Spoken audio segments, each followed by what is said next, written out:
দর্শক, আমরা ঢাকা থেকে আমাদের হসপিটাল পেয়ার চ্যারিটির পক্ষে আমরা এসেছি গোপালগঞ্জ। আমরা কেন এসেছি গোপালগঞ্জে সেটা আপনারা পরবর্তী একটা ভিডিওতে দেখবেন।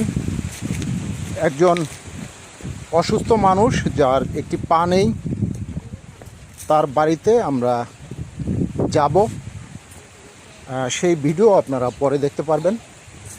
কিন্তু আপনারা রিকোয়েস্ট করব, আমাদের হসপিটাল পেয়ার চ্যারিটির যতগুলি ভিডিও আপনারা পান সেই সমস্ত ভিডিওগুলি আপনারা বেশি বেশি করে শেয়ার করে দেবেন, যেন আমরা এর থেকেও আরও বেশি বেশি কাজ করতে পারি।